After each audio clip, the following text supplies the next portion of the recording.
बिस्मिल्लाहिर्रहमानिर्रहीम। अस्सलाम वालेकुम गाइस, कैसे हैं आप सब। उम्मीद है कि आप सब ठीक होंगे।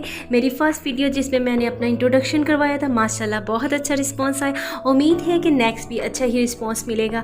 और आज मैं अपनी दूसरी वीडियो अपलोड कर रही हूँ जिसमें मैंने अपनी स्टोरीज़ का आगाज़ कर किया है। और अब आपको इंशाल्लाह स्टोरी वीडियोस मिलती रहेंगी। और मेरी फ़र्स्ट वीडियो इस्लाही स्टोरी है और इंशाल्लाह ये आपको बहुत पसंद आएगी। और इस मेरी स्टोरी का उन्वान है सब्र का फल।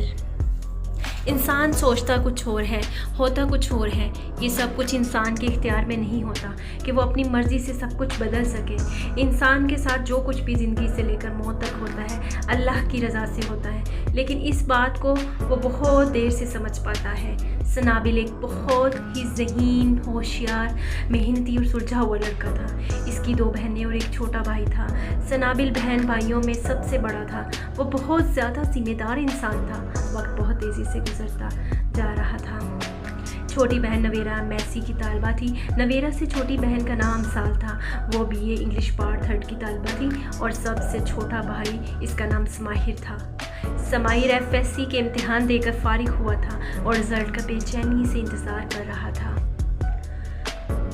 नाबिल और इसके तीनों बहन भाई माशाल्लाह बहुत ज़हीन, काबिल, मेहनती और फर्माबरदार थे। इनके वालिदैन को बच्चों पर नाज था। सनाबिल क्योंकि MBA करके फारिग था, इसलिए जॉब की तलाश में था। सनाबिल के वालिद असलम साहब कपड़े का कारोबार करते थे और इनका कारोबार बहुत अच्छा था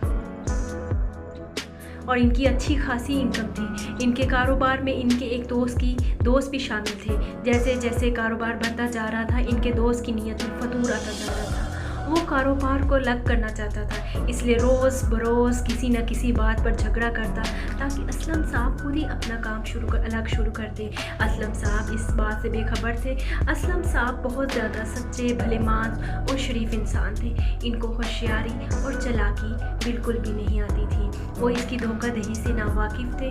बच्चों की परवरिश पर भी बहुत तवज्जो दी, इसलिए इनके बच्चों में भी ये सब खूबियाँ थी।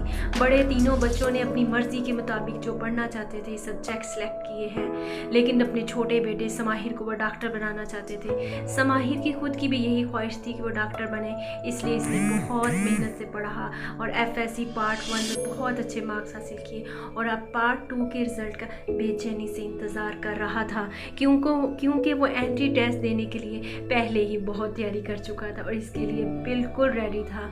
ज़िंदगी बहुत हंसी खुशी गुजर रही थी कि अचानक इनकी ज़िंदगी में एक ऐसा हादसा पेश आया कि इसने इनकी ज़िंदगी को झंझोड़ कर रख दिया। ज़िंदगी का वो मोड़ जो वो देखना नहीं चाहते बहुत जल्द देख लिया। वो ऐसा कि एक दिन असलम साहब अपनी बीवी के साथ एक पार्टी में जा रहे थे कि रास्ते में इनकी गाड़ी की ब्रेक फेल हो गई। गाड़ी पुल से नीचे जा टकराई और वो दोनों मौके पर ही जान बहक हो गए। खबर इनके घर पहुंची तो क़यामत का समा था। सदमे से सबका बुरा हाल था और किसी तरह भी वो संभल नहीं पा रहे थे। ऐसे था जैसे इनकी ज़िंदगी ख़त्म हो गई। आंसू थे कि थमने का नाम नहीं ले रहे थे। सनाबिल और नवेरा चूँकि बड़े थे, इसलिए उन्होंने अपने छोटे बहन भाइयों को संभाला। रफ्ता रफ्ता वक्त गुजरने लगा।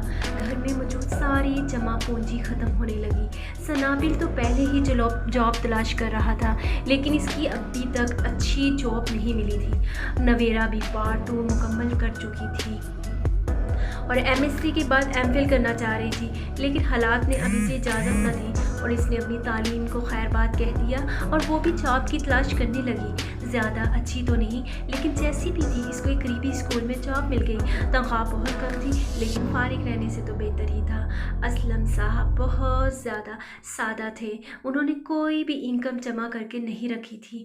वैसे भी जितने भी पैसे आते वो बच्चों की फ़ीस की अदायगी और घर के अखराजात, रोज़मर्रा के खर्चे पर लगा देते। वो हमेशा कहते थे कि ये बच्चे ही मेरा कुल कीमती सरमाया है।